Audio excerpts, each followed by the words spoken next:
www.attableek.com, the reviver of Iman.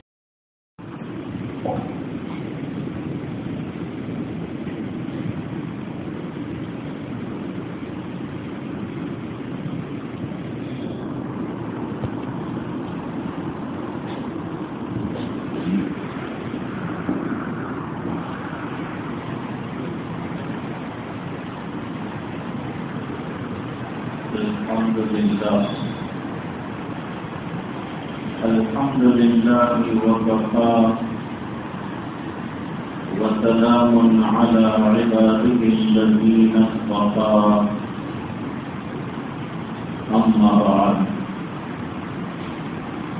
أعوذ بالله من الشيطان الرجيم بسم الله الرحمن الرحيم واتقوا الله ويعلمكم الله صدق الله العظيم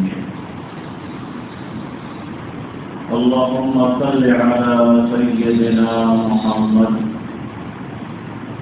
وعلى آل سيدنا محمد وبارك وسلم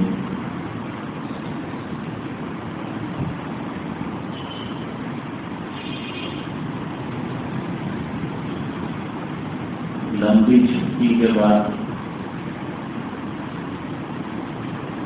پھر اللہ کا شکر کہ اس نے ہمیں دوبارہ جمع کر دیا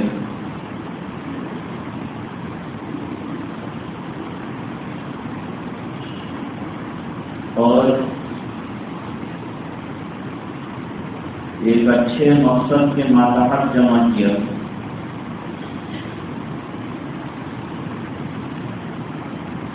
اور وہ مقصد ہے تعلیم و تعلم.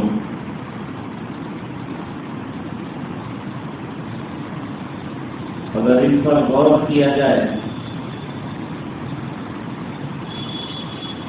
تو اس سے اچھا اور کوئی مقصد نہیں ہو سکتا.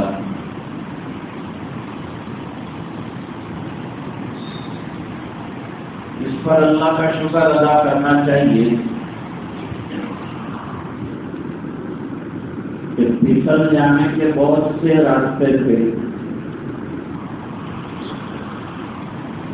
لیکن اللہ نے اس سے بچا لیا ہم کو اور اس نظر علمی میں جمع کر دیا.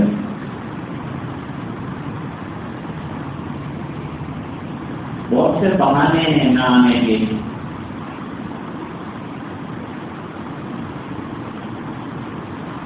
شیطان بہت لگاتا رہتا ہے بھائی یہاں کا ماحول ٹھیک نہیں ہے, گھر بہت زیادہ دور ہے اور اساتذہ کے ساتھ ہمارا معاملہ جمتا نہیں ہے, کلاس کے ساتھی ٹھیک نہیں ہے, نظام الاوقات پسند نہیں ہے, کھانے کا سسٹم ٹھیک نہیں ہے, ماں باپ منع کر رہے ہیں. ایسی بہت سی پریشان کن چیزیں انسان کے دماغ پر اور طالب علم کے دماغ پر آتی ہیں, لیکن آپ کی آنکھوں کی چمک بتاتی ہے کہ آپ نے یہ تمام چیزوں کو نظر انداز کیا. اپنے والدین سے, رشتہ داروں سے, وطن سے, دوستوں سے دور آئے. اب جب اتنا دور آئے ہیں تو اپنے مقصد کو صحیح کر لینا چاہیے. انگریزی میں کہتے ہیں دی الٹیمیٹ ایم.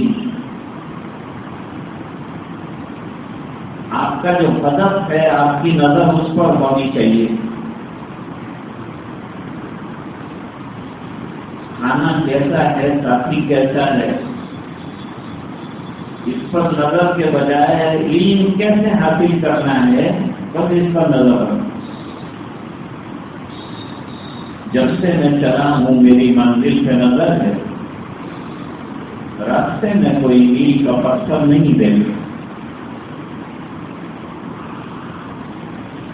اور مشکلات تو سب راستوں میں آتی ہے۔ چھوٹا سا ٹھیلا لے کے آدمی کام شروع کرتا ہے، اس کو بھی حالات آتا ہے۔ تو علم تو بہت بڑا مقصد ہے، تو اس میں حالات کا آنا، جد و جہد کر کیا جانا، اس کے لیے قربانیوں کا دیا جانا۔ اپنی دنیا کے لیے کتنی قربانی دیتا ہے؟ ہم دین کے لیے، اصول علم کے لیے، اور علم بھی کون سا؟ دینی علم۔ ہم لوگ سفر کرتے ہیں تو یہاں سے اسٹوڈنٹ جو ہے وہ امریکہ جا رہا ہے، آسٹریلیا جا رہا ہے، نیوزی لینڈ جا رہا ہے، رشیا جا رہا ہے۔ ماں باپ کے پاس پیسہ بھی نہیں ہے، ادھر ادھر سے کلیکٹ کر کے جا رہے ہیں۔ ماحول کتنا خراب اور خطرناک وہاں کا، ایمان لیوا ماحول، لیکن ان کے سامنے ایک ہدف ہے، ایک مقصد ہے کہ ہم کو کچھ بننا ہے۔ اب وہ بننا کیا ہوگا؟ ڈاکٹر بنے گا، لائر بنے گا، انجینئر بنے گا، پروفیسر بنے گا، سب قبر کے کنارے تک کا مسئلہ ہے۔ قبر میں نہ ڈاکٹری کام آتی ہے، نہ وکالت کام آتی ہے، نہ تجارت کام آتی ہے، نہ پروفیسری کام آتی ہے۔ آپ کا علم آگے چلتا ہے، قبر میں بھی کام آئے گا، آخرت میں بھی کام آئے گا، برزخ میں بھی کام آئے گا۔ لمبا ایم ہے آپ کا، تو پھر لمبی محنت بھی اس کے لیے، لمبی قربانیاں بھی اس کے لیے درکار ہیں۔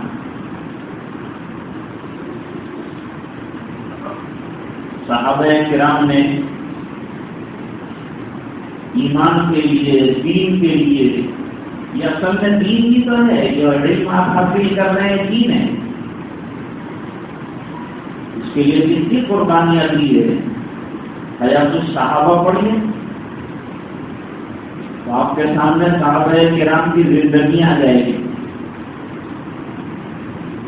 ہم نے چھوڑ کے کیا چھوڑا؟ گھر چھوڑا، وہ بھی مل جائے گا، ماں باپ کو چھوڑا، وہ آگے مل لیں گے، کھانا چھوڑا تو ہو سکتا ہے کہ جہاں سے آپ آئے اس سے اچھا کھانا یہاں مل جائے۔ آج کل طلبا کی یہ تکلیف بہت ہو گئی کہ ہوٹلوں میں جاتے ہیں اور جو پیسہ بچتا ہے، اور آج کل تو طلبا کے پاس اتنا پیسہ ہوتا ہے کہ اساتذہ کے پاس بھی اتنا نہیں ہوتا۔ ان کا موبائل اتنا شاندار ہوتا ہے کہ دوسروں کو رشک آئے، حالانکہ یہ سب چیزیں آپ کے لیے زہر ہے۔ سب چیزوں کو بالائے طاق رکھیں گے تو علم آئے گا، یہ سب چیزیں لے کے آئیں گے تو علم جائے گا۔ علم تو تقاضے کرتا ہے، علم سے اور دروازے علم سے آدمی کو چمٹے رہنا پڑتا ہے۔ باب العلم جو ہے نا، اس سے چمٹے رہو اور اسے پٹپٹاتے رہو، اور کوئی مسئلہ سمجھ میں نہ آئے، جب تک سمجھ میں نہ آئے اس کو پٹپٹاتے رہو یہاں تک کہ سمجھ میں آئے۔ میرے والد صاحب فرماتے تھے کہ اجمیر میں ایک پٹھان طالب علم تھا اور رات کو 12 بجے رو رہا تھا، کتاب کے اوپر سر پہ۔ بھائی کیوں رو رہے ہو؟ کھانا کھایا؟ کہا کہ کھانا میرے لیے جائز نہیں ہے، مطبخ کا کھانا. مطبخ میں ملازم کام کرتے تھے. ایک دن میں نے ان سے پوچھا کہاں کام کرتے ہو؟ مطبخ میں کام کرتا ہوں.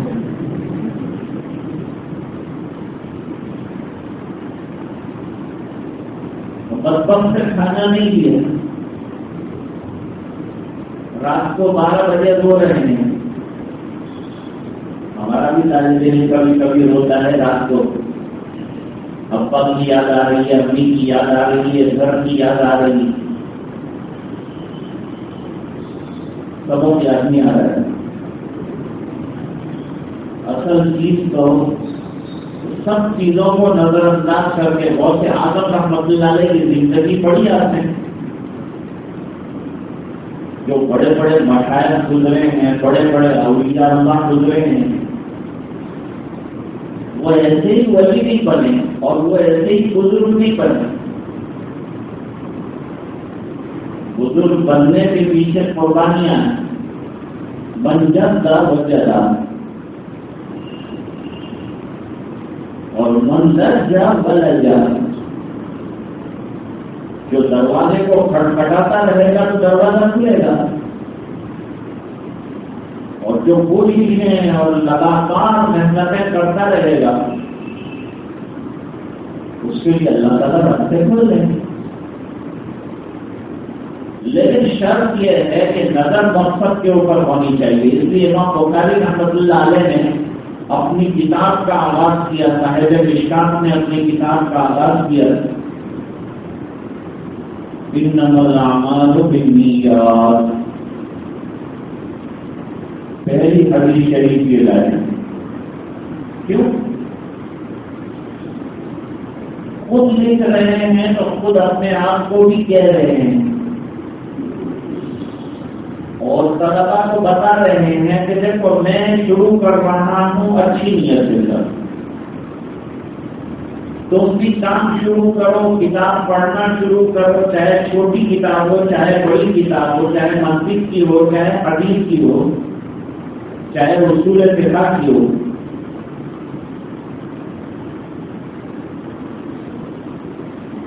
دارالعلوم دیوبند میں ایک بزرگ جو ہے وہ منطق کی کتاب پڑھا رہے ہیں. اتنے سے ایک صاحب آئے اور انہوں نے آ کر کہا کہ حضرت جو میرے فلاں رشتہ دار کا انتقال ہوا ہے تو ذرا کچھ قرآن خوانی کیجیے اور ایصال ثواب کر دیجیے. تو انہوں نے سبق پڑھا کر اسی کے حوالے سے دعا کی. حضرت یہ تو منطق کی کتاب ہے، ورنہ مجھے اللہ کی ذات سے امید ہے کہ جس نیت سے میں قرآن پڑھتا ہوں اسی نیت سے، یعنی اخلاص نیت کے ساتھ میں یہ بھی پڑھا رہا ہوں. میری نیت بالکل جو ہے اللہ کو راضی کرنے کی ہے. اس نیت سے کچھ بھی پڑھا رہے ہوں تو اس کا سبق پہنچ جائے گا.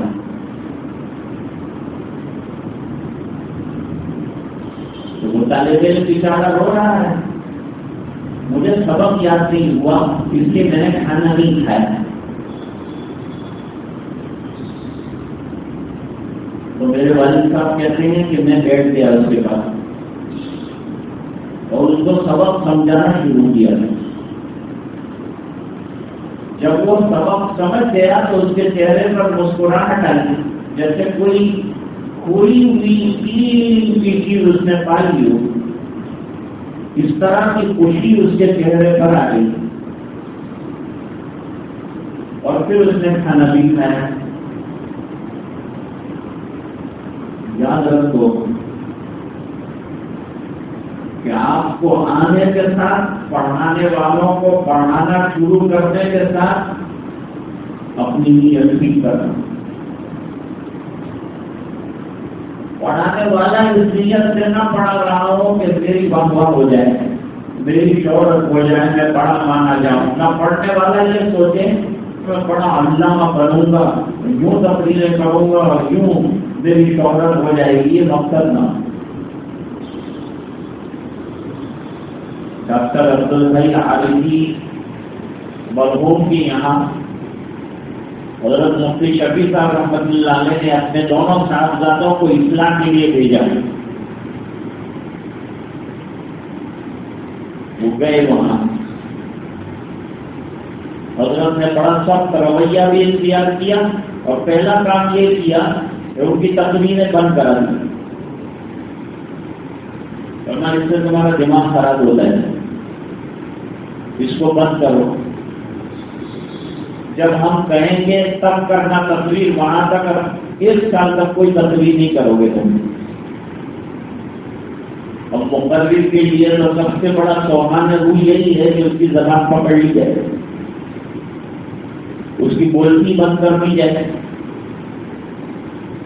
لیکن فرماتے ہیں ہم نے اس کی حکمت کو سمجھا، پوچھا، اور بعد میں اس کے فوائد جو ہیں وہ ہمارے اوپر ظاہر بھی ہوئے. تو پہلی چیز جو ہوتی ہے طالب علم کے لیے یا پڑھانے والے کے لیے، وہ ہے نیتوں کا درست کرنا، جس کو دعوت کے ساتھی کہتے ہیں اخلاص سے نیت. انہوں نے پہلا نمبر یہی رکھا ہے یا دوسرا نمبر رکھا ہے، اخلاص سے نیت، یعنی نیتوں کو درست کرنا، خالص کرنا، پیور کرنا. کیا نیت کریں گے ہم؟ علم پڑھتے ہوئے علم دین پڑھ رہے ہیں، یا علم دین پڑھیں گے، یا حفظ قرآن کریم کریں گے، یا تجوید پڑھیں گے، جو بھی کر رہے ہوں گے نیت کیا ہوگی؟ نیت ایک ہی ہوگی، اللہ کو راضی کرنا. اللہ کو راضی کرنے کی نیت، اس سے اچھی کوئی نیت نہیں، اس سے بڑی کوئی نیت نہیں، اس سے صحیح اور درست کوئی نیت نہیں. اور نیت کا مطلب سمجھتے ہو؟ نیت کے معنی ہے دل کا ارادہ. جب کتاب کھول کے بیٹھے، جب مدرسے میں قدم رکھا، جب نام لکھوایا تو کیا سوچ کر نام لکھوایا؟ کیا مطلب ہے کہ میں اللہ کو راضی کرنا چاہتا ہوں، یعنی میں یہ علم حاصل کر کے معلوم کرنا چاہتا ہوں کہ کون سے کام اللہ کو پسند ہیں، کون سے نہ پسند ہیں. یہ پہلا مرحلہ ہے، پہلے معلوم کرے گا. پہلے نمبر پر معلوم کرے گا. ہمارا ایک ساتھی تھا تو وہ حج میں گیا تو وہ جو ہے مینا میں احرام بندہ ہوا تھا، سگریٹ پی رہا تھا، عادت تھی اس کی سگریٹ پی رہا تھا. تو وہاں سے عرب گزر رہا تھا تو اس نے ویسے ہی اس کو کہہ دیا کہ یا حبیبی تلقین منگو. یہ تلقین اچھی چیز نہیں. اس نے جواب دیا بیٹی معلوم ہے، مجھے معلوم ہے. تو بھائی یہ ہم کو بھی معلوم ہونا چاہیے کہ ہم کیوں. سب سے پہلا درجہ معلومیت کا ہے. کن باتوں سے اللہ راضی ہوتے ہیں اور کن باتوں سے اللہ ناراض ہوتے ہیں، یہ علم میں پہلا درجہ ہے. پھر کون سا درجہ آئے گا؟ پھر دوسرا درجہ آئے گا. دوسرا درجہ یہ آئے گا کہ جو باتوں سے اللہ راضی ہوتے ہیں وہ مجھے کرنا ہے، اور جن باتوں سے اللہ ناراض ہوتے ہیں وہ مجھے نہیں کرنا ہے، اس سے مجھے بچنا ہے. یہ دوسرا درجہ ہے. پھر تیسرا درجہ ہے کہ یہ جو مجھے معلوم ہوا، جس پر میں نے عمل کیا، یہ عمل کے بعد اب تیسرا درجہ یہ ہے کہ جب میں اپنے احباب میں پہنچوں گا، جن بندوں کو اس چیز کا علم نہیں ہے انہیں پہنچاؤں گا. علم کا بن کے رہنا پڑتا ہے. علم کے دروازے پر جو ہے اپنا سب کچھ رکھ دینا پڑتا ہے. تو تھوڑا سا علم اللہ تعالیٰ اس کی برکت سے آپ کو دیتے ہیں. علم کے دروازے پر اپنی تمام بتا رکھیں گے تو علم اپنا تھوڑا سا حصہ آپ کو دے گا. یہ بہت ضروری ہے ان باتوں کا سمجھنا. اور آج پہلا دن ہے تو آپ کیا نیت لے کے آئے ہیں؟ اب نیت کو جو ہے وہ بالکل درست کر لیجیے اور اخلاص کے ساتھ جو طالب علم پڑھ رہا ہے اور جو استاد پڑھا رہا ہے، حضرت مفتی شفیع صاحب رحمۃ اللہ علیہ فرماتے ہیں اس سے بہتر کوئی نہیں ہے. یعنی اس کے مقابلے میں دوسرے عمل کرنے والے عمل کریں گے اور حاصل کرنے والے علم حاصل کریں گے، لیکن یہ طالب علم سے اور یہ عالم سے عمدہ اور مضبوط ان کا عمل نہیں ہوگا. اس کا اتنا عمل. اور اگر بغیر اخلاص کے یا دنیا کے کوئی مقاصد کو سامنے رکھ کر علم حاصل کر رہا ہے یا کچھ تبدو کر رہا ہے تو کیا ہوگا؟ اس کا خلاصہ یہ اپنے علم کے اعتبار سے اور اپنے ارادے کے اعتبار سے گھٹیا انسان کہلائے گا اور اس کا عمل کی ویلیو جو ہے اللہ کے یہاں کچھ نہیں رہے گی. عمل میں وزن پیدا کن چیزوں سے ہوتا ہے؟ حضرت امام جعفر صادق رحمہ اللہ تعالی فرماتے ہیں 3 باتوں سے عمل میں وزن پیدا ہوتا ہے. نمبر 1 ایمان. بغیر ایمان کے اللہ کے یہاں کوئی عمل جو ہے وہ وزنی نہیں ہے. نمبر 2 اتباع سنت. جتنا نبی کریم صلی اللہ علیہ وسلم کی اتباع ہوگی، اور دین اصل میں اتباع ہی کا نام ہے. اکثر لوگ سوال کرتے ہیں مولانا یہ فرقہ دیوبند کیا ہے؟ دیوبند کوئی فرقہ ہے نہیں. مسلک کیا ہے دیوبند؟ دیوبند یعنی اتباع سنت. انتہائی درجے کی اتباع سنت کا نام دیوبند ہے. یہاں کے جتنے مشائخ پر نظر ڈالیے، جتنی تعلیم پڑھیے، ہر ایک کے اندر آپ کو سب سے بڑی اور نمایاں بات اگر ملے گی وہ اتباع سنت ملے گی. سب سے پہلا کام جو کرنا ہے وہ اپنی نیتوں کو ٹھیک کرنا ہے اور ٹھیک کرنے کے بعد ہر وقت اس کو ٹٹولنا ہے اور یہ 3 مرحلوں کو اپنے سامنے ہمیشہ رکھنا ہے. یہ علم جو آپ حاصل کر رہے ہیں یہ لفظی جمع خرچ نہیں ہے بلکہ اس کو پریکٹیکل بنانا ہے. اور علم کو پریکٹیکل بنانے کا راستہ عمل ہے. نماز کو آپ نے وہاں کتاب الصلاۃ میں پڑھا تو آپ کی زندگی میں نماز آئی کہ نہیں اس کا جائزہ آپ کو لینا چاہیے. قرآن کریم کے فضائل آپ نے پڑھے تو آپ روزانہ تلاوت کر رہے ہیں کہ نہیں یہ دیکھ لینا چاہیے. یہ چیز دیکھ لینے کے بعد ایک قدم اور آگے بڑھانا ہے کہ اخلاص اور نیت کی درستگی کے بعد دوسرا کام جو ہے محنت کرنا ہے. اب محنت کرنے والوں نے کتنی محنت کی ہے؟ ابن بطوطہ 27 سال تک جو ہے وہ علم کے حصول کے لیے برسر سفر رہے.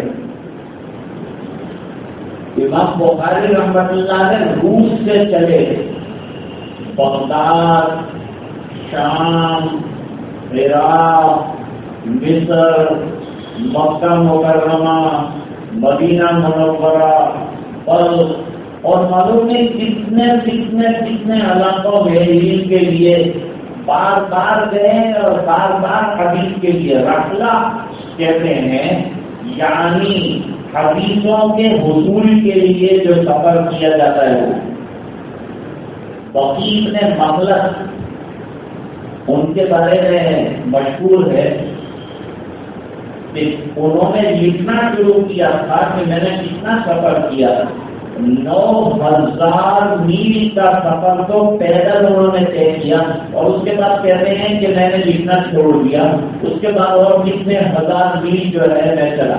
آج کل تو بہت آسان ہو گئے، سفر آسان ہے آج کل، ہاں، لیکن آج کل سفر میں احتیاط کرنے کی بہت ضرورت ہے۔ جو حالات چل رہے ہیں اس میں احتیاط کرنا، اللہ کو لے آئے حفاظت کے ساتھ، اللہ کا شکر ادا کیجیے، ورنہ آج کل ٹرینوں میں حادثات جو ہیں خاص طور سے داڑھی ٹوپی والوں کے ساتھ اور طلبا کے ساتھ اور علماء کے ساتھ پیش آ رہے ہیں، تو احتیاط کے ساتھ آپ لوگ آ رہے ہیں، اللہ کا شکر ادا کیجیے۔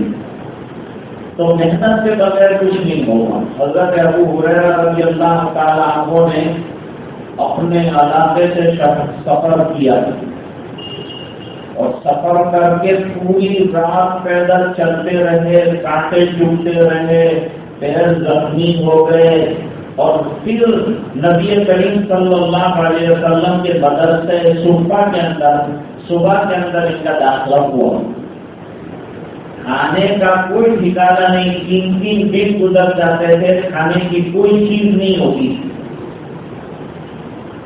اور امام بخاری رحمۃ اللہ علیہ کے حالات میں لکھا ہے کہ سفر کے دوران 3 دن ایسے گزرے کہ جس کے اندر درخت کی جو بوٹیاں ہیں اور شاخیں ہیں وہ چبا کر جو ہونٹ چھیل گئے اس سے اپنا پیٹ بھرتے تھے۔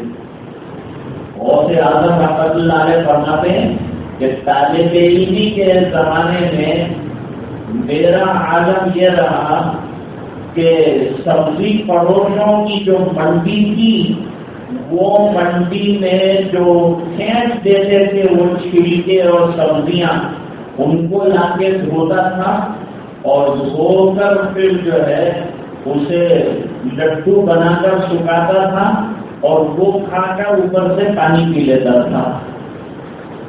اتنی محنتوں کے ساتھ جا کر علم حاصل کیا اور اخیر تک جو ہے وہ بغداد میں رہے، میدان سے چلے تھے۔ والدہ نے نصیحت کی، بایزید بستانی سے کہا تھا کہ جب تک علم پوری طرح مکمل نہ ہو جائے اور مستحضر نہ ہو جائے اور تیرے عمل میں نہ آ جائے، وہاں تک تجھے جو ہے اپنے مدرسے سے نکلنا نہیں۔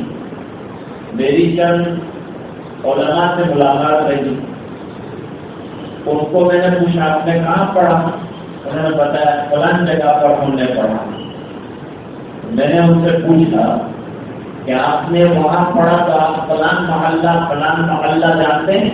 ورنہ کہ جس دن مدرسے میں داخل ہوئے اور فارغ ہوئے تو وہ مدرسے کی چار دیواری کے باہر کیا ہے ہم کو نہیں معلوم، کیونکہ ہمارا مقصد تو پڑھنا پڑھانا تھا۔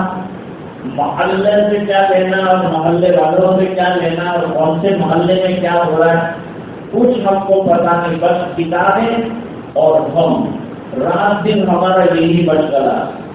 اور موطا امام مالک کے ناقل ہیں یحییٰ ابن یحییٰ مصمودی الاندلسی، ان کی تاریخ میں لکھا ہے کہ واقعات میں لکھا ہے کہ جب وہ دوسری مرتبہ تشریف لائے سبق سننے کے لیے، موطا سننے کے لیے امام مالک رحمۃ اللہ علیہ کے یہاں، اور امام مالک رحمۃ اللہ علیہ نے یہی کیسے حاصل کیا؟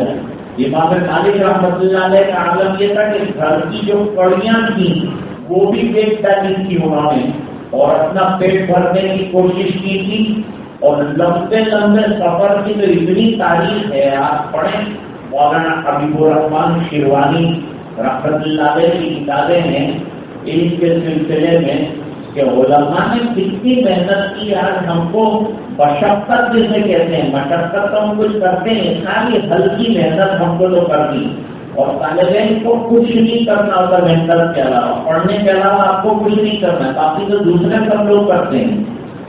مثال کے طور پر کھانے کا انتظام دوسروں کے ذمہ ہے، بستر آپ کا بالکل تیار ہے، کتابیں بھی مدرسہ آپ کو دیتا ہے۔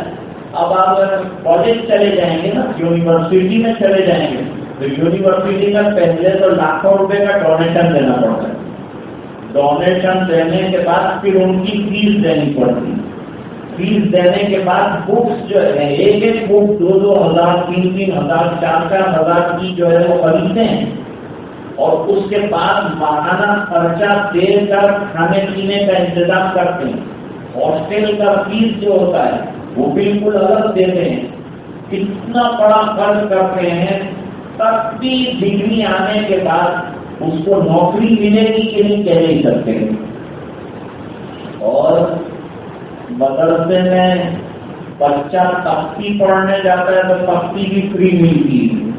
ٹوپی نہیں لے گیا تو ٹوپی بھی ملتی.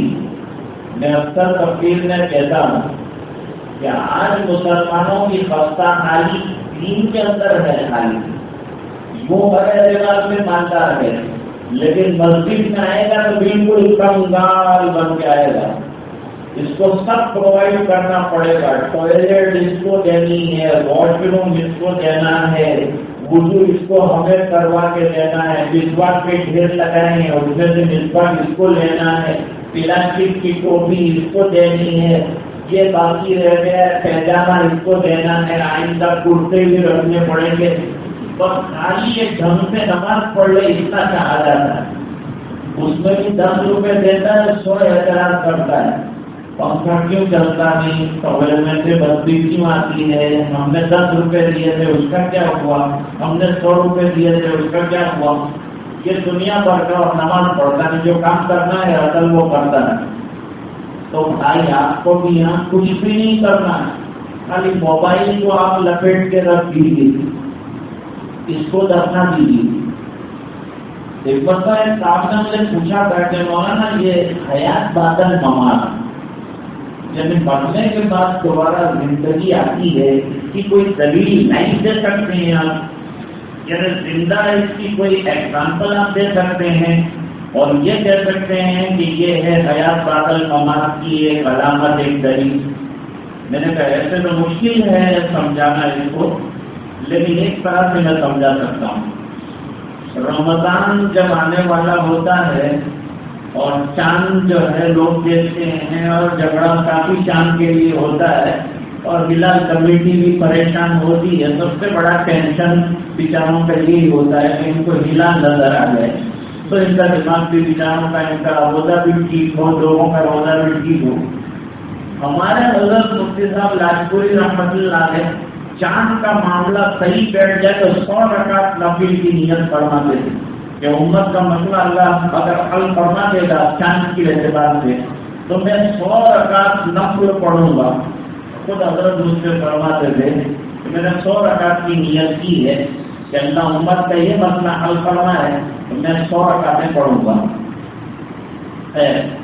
تو کہنے کا منشا یہ کہ جب رمضان کا چاند دیکھتے ہیں تو لوگ جو کالا ڈبا گھر میں ہوتا ہے اس کے اوپر کپڑا چادر سب اڑاتے ہیں, چاروں طرف سے گھر کے تمام لوگ اس کو لپیٹتے ہیں اور لپیٹنے کے بعد پھر اس کو 4 آدمی کندھا دیتے ہیں, دینے کے بعد اس کو اٹھاتے ہیں اور اٹھا کر اس کو باہر کے برآمدے کے اندر رکھ دیتے ہیں.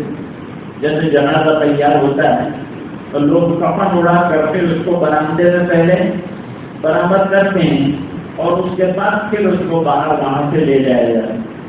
اب برآمدے میں رکھ دیا, وہ ٹیبل خالی ہو گیا جیسا کہ وہ وہاں پلنگ خالی ہو جاتا ہے. پورا رمضان اس کا نام بھی مت لو, اس کی طرف دیکھو بھی مت, چھوٹو اس کے اوپر, اتنی بری چیز ہے. لیکن پھر رمضان ختم ہوا تو شیطان چھوٹا. اس نے پہلا کام یہ کیا کہ یہ جو ڈبا پڑا ہے باہر برآمدے میں یہ کب تک باہر رہے گا, اب اس کو اندر بھی لاؤ بچارے گا, گناہ معاف کرو. اتنا بھی پھر اس نے گناہ نہیں کیا ہے, اتنی اپنے کو انفارمیشن دیا تھا, دنیا جان گئی 1 مہینے میں, اس کا انفارمیشن ہونا چاہیے. گھر کے لوگوں کا مشورہ ہوا, لہٰذا پھر جو ہے کلمات طیبات پڑھے تھے اور اس کے بعد وہاں سے اس کو اٹھایا گیا اور برآمدے سے باہر جانے کے بجائے اندر آیا. پھر جو ہے کفن کھولا گیا، پھر آن کر دیا گیا، فولڈر کے اندر پین لگا دیا گیا اور حیات بعد الممات کا یہ نمونہ سامنے آ گیا۔ تو یہ آپ کے پاس جو موبائل ہے نا، اس کو تو بالکل کفن اڑا کر رکھ دیجیے، اس میں بھی جو کیمرے والا فون ہے نا، اس کو تو رکھیے مت۔ اور یہ جو جیو ہے نا، یہ ہم کو جینے نہیں دیتا، اس لیے اس کا نام بھی بدلی، اس لیے کہ یہ تمام چیزیں وہ چیزیں جو آپ کے لیے علم میں رکاوٹ بنے، ان تمام کو راستے سے ہٹاؤ، ان تمام چیزوں کو راستے سے ہٹاؤ، راستہ صاف ہوگا تو آپ چل سکیں گے نا۔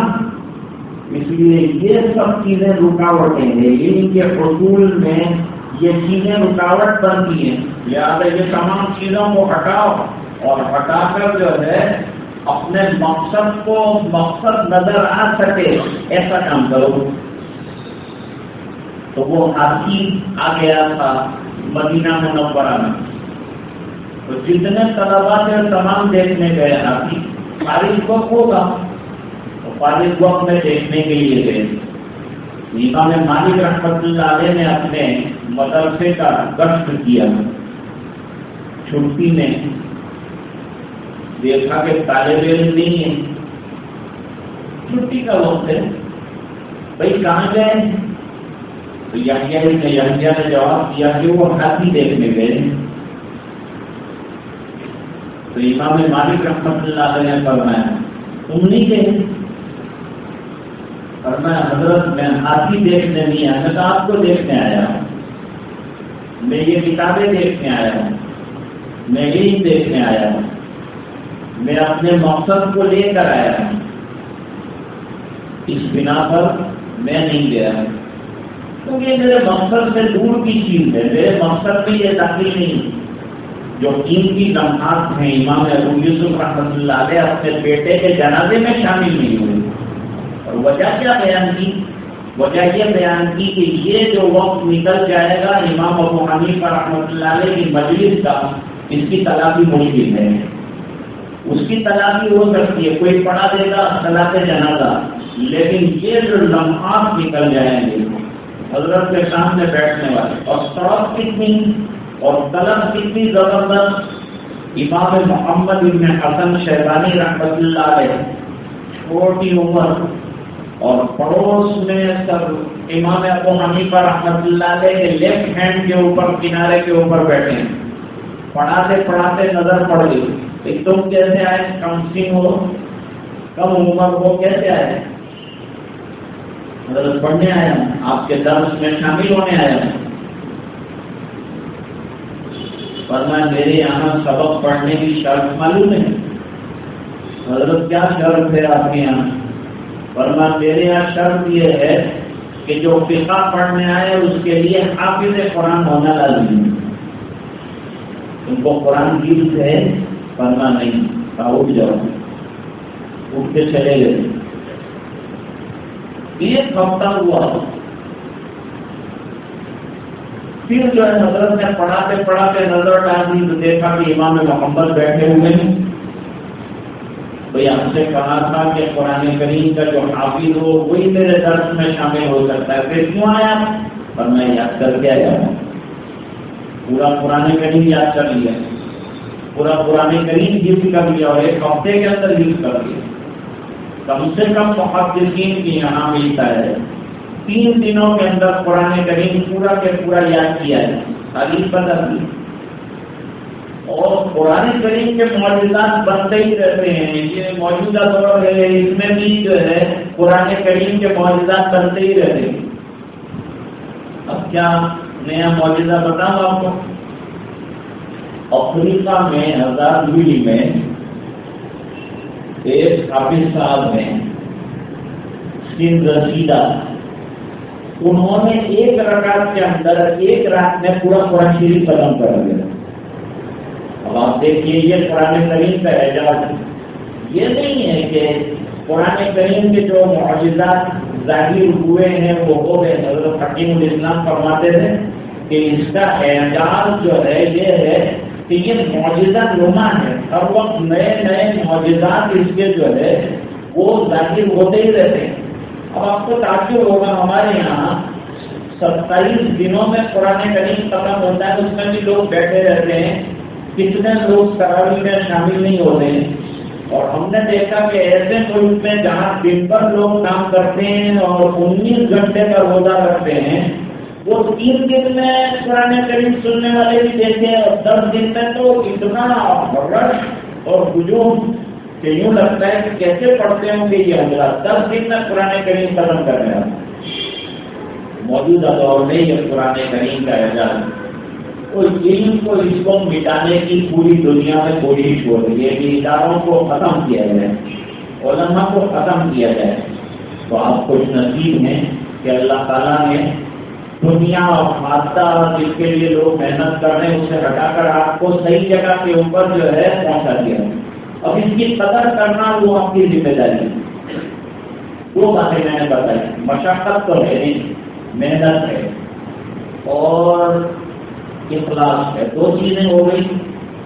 اب تیسری چیز جو ہے وہ وقت کی اور اسباب کی پابندی۔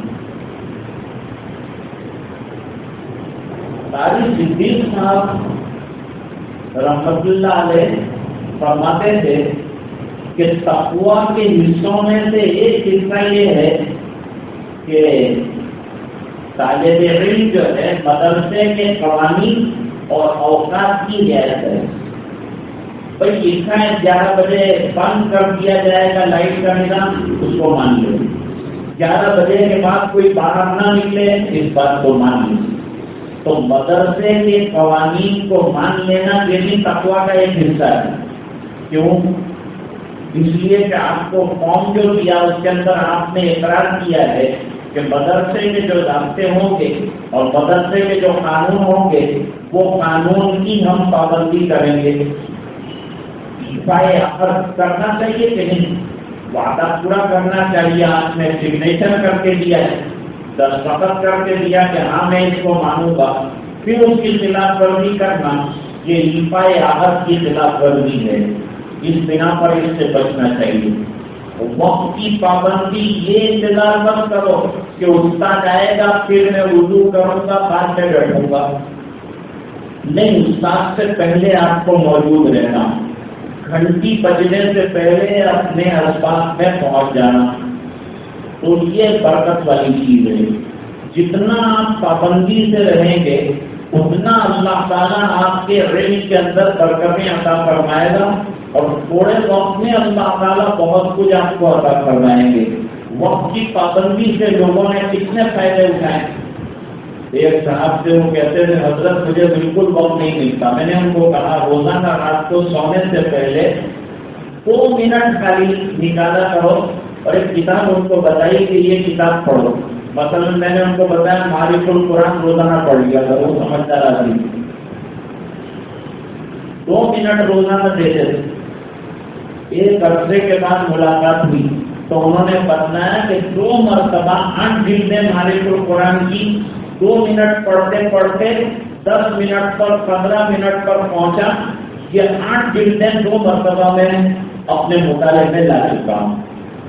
تو وقت کی پابندی سے برکت آتی، اور ناغہ کرنے سے، غیر حاضری کرنے سے تعلق جو علم کے ساتھ جو کنیکشن ہونا چاہیے اس کے اندر کمزوری آ جاتی ہے۔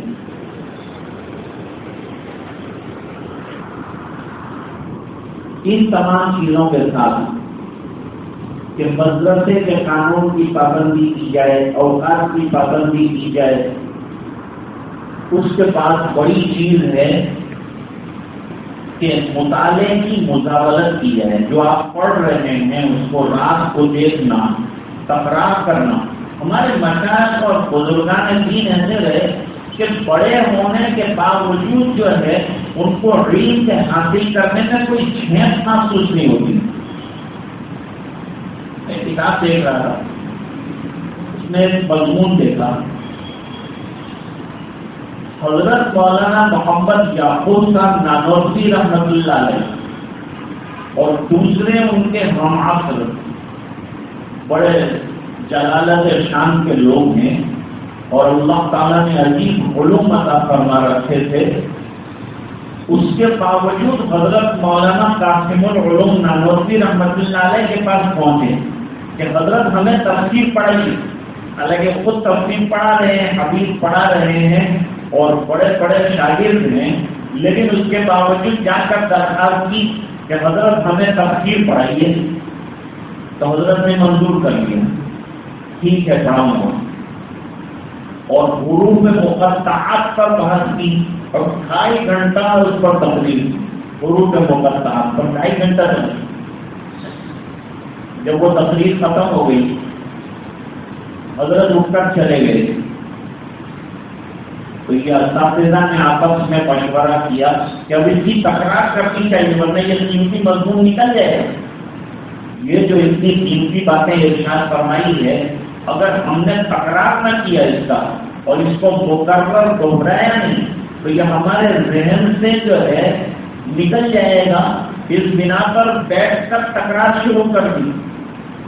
اس لیے امام بخاری رحمۃ اللہ علیہ نے ایک بات قائم کیا ہے کہ علم 2 آدمی حاصل نہیں کر سکتے، ایک وہ جو شرماتا ہو سوالات کرنے سے کہ بھائی میں سوال کروں گا تو معلوم نہیں کیا سمجھیں گے کہ اتنا بھی اس کو نہیں آتا، تو شرم کی وجہ سے یہ علم سے محروم رہ جائے گا۔ تو ایسی شرم نہ رکھو جو تمہیں علم سے محروم کرے۔ تو مستحی جو ہوتا ہے وہ علم سے محروم رہتا ہے۔ دوسرا فرمایا مستکبر، کہ مانے جو تکبر رکھنے والا ہوتا ہے پڑھائی کے، میں کیوں پوچھوں مجھے سب آتا ہے، تو وہ محروم رہ جاتا ہے علم سے۔ اس لیے علم کے اندر یہ لجاجت اور شرم نہیں، اپنے اساتذہ سے پوچھنا، معلوم کرنا، طلبا سے معلوم کرنا، اپنے ساتھیوں سے علم حاصل کرنا۔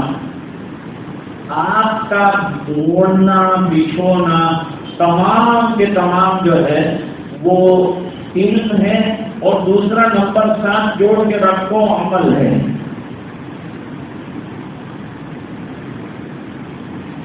علی سینا کے بارے میں کسی نے کہا تھا کہ علی اخلاق نظارت، کہ علی سینا جو ہے اخلاق نہیں رکھتا۔ جب ان کو پتا چلا تو انہوں نے کتاب لکھی اخلاق پر بہت ذخیم، اور جنہوں نے یہ جملہ کہا تھا ان کی خدمت سے بھیج دی، ان کو باور کرایا کہ میرے پاس اخلاق کے بارے میں اتنا بڑا نالج ہے۔ تو انہوں نے کتاب دے دی اور کہا کتاب بہت اچھی ہے، لیکن یہ میرے جملے کا جواب نہیں، کیونکہ میں نے یوں نہیں کہا تھا کہ علی اخلاق نہ دانت، میں نے تو کہا تھا کہ علی اخلاق نہ دانت۔ تو ایک ہے اخلاق کو جاننا اور اخلاق کی لمبی لمبی تقریر کرنا، اور ایک ہے اخلاق کا زندگیوں کے اندر عملی طور پر ہونا۔ جیسے کہ میرے والد صاحب کی تقریر مختصر، لیکن پوری زندگی جو ہے سراپا ان کی عمل سے لبریز آپ کو ملے گی۔ اخلاق عالیہ دیکھنا ہو، سنت دیکھنا ہو، علم پر عمل دیکھنا ہو۔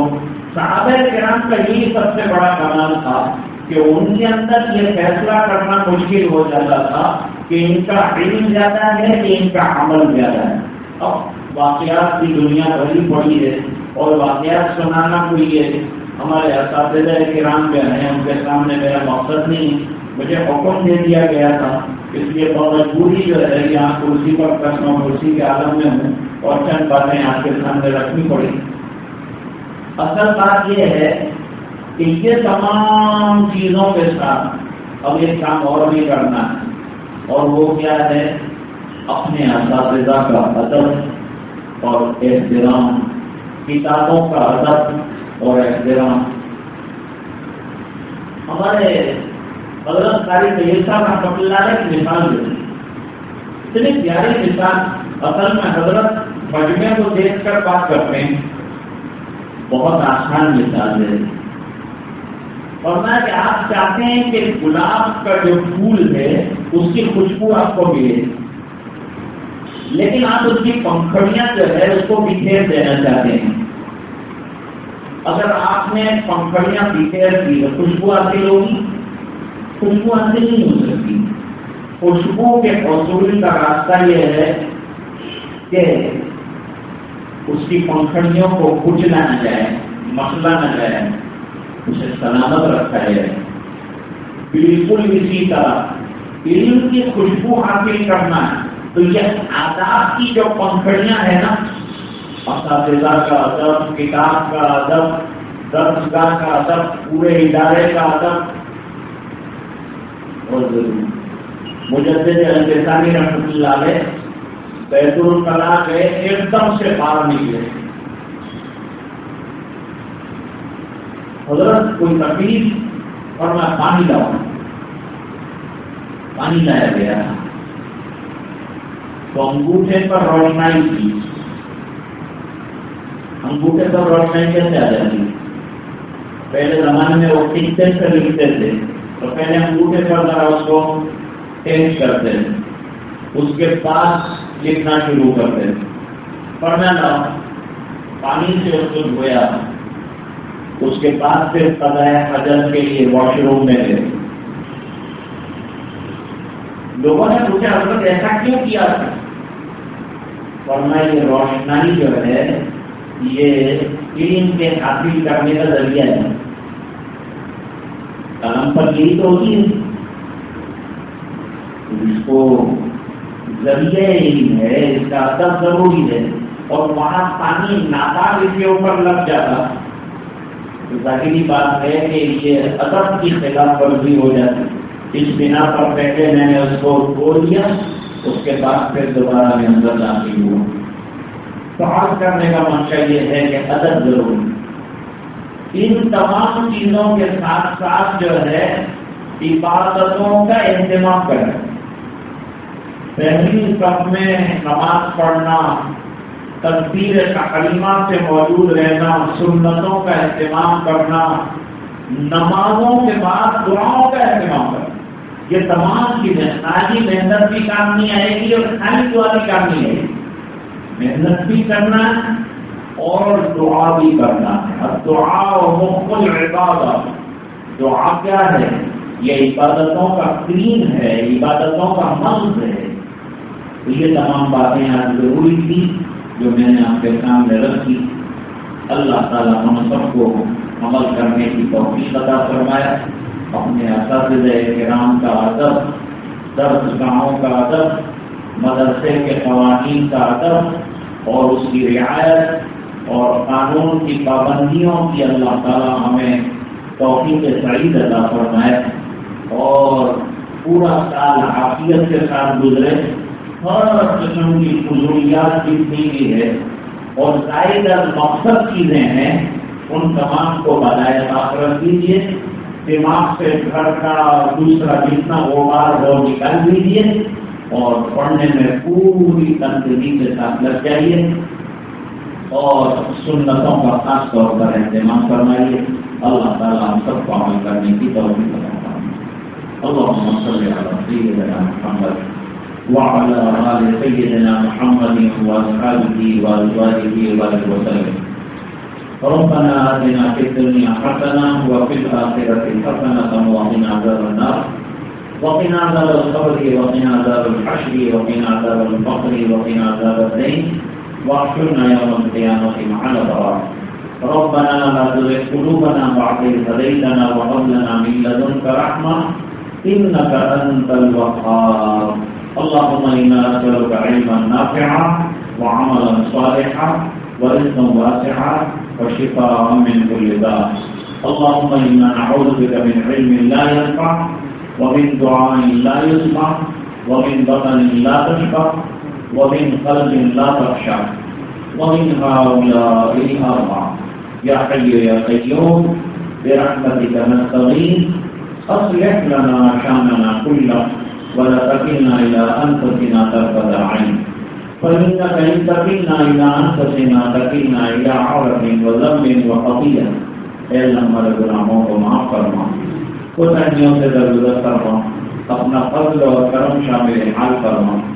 اے الہ العالمین ہماری حاضری کو منظور اور قبول فرما، اے اللہ ہماری نیتوں کو درست فرما، اے اللہ اخلاص کے ساتھ ہمیں علم عطا فرما، اے اللہ علم کا مقصد لے کر آئے ہیں، اس مقصد میں ہمیں کامیابی عطا کرنا، اے اللہ جو رکاوٹیں ہوں اپنے فضل سے دور کرنا، شیطانی وساوس سے ہماری حفاظت فرما، استقامت عطا فرما، اے اللہ ہم کو علم میں جمع دے، اساتذہ کرام کا ادب، کتابوں کا ادب نصیب فرما، اے اللہ عبادات کی توفیق عطا فرما، اے اللہ اتباع سنت نصیب فرما، اے اللہ کثرت سے مطالعہ کرنے والا اور ہر وقت نظر کتابوں پر رکھنے والا بنا، اے اللہ تمام فضول چیزوں سے ہماری حفاظت فرما، ہمارے جان کی، مال کی، اعضاء کی حفاظت فرما، اے اللہ اداروں کی حفاظت فرما، اساتذہ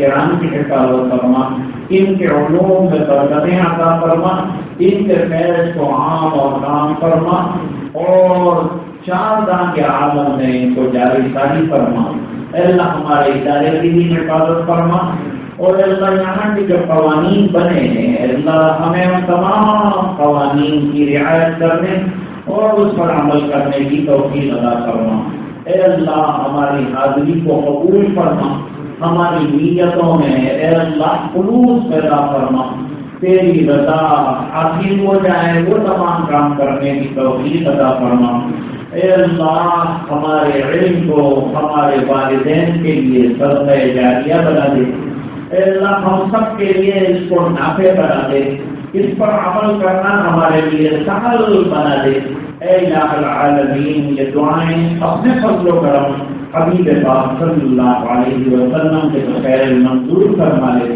سبحان ربک رب العزۃ عما یصفون، سلام علی المرسلین والحمد للہ رب العالمین۔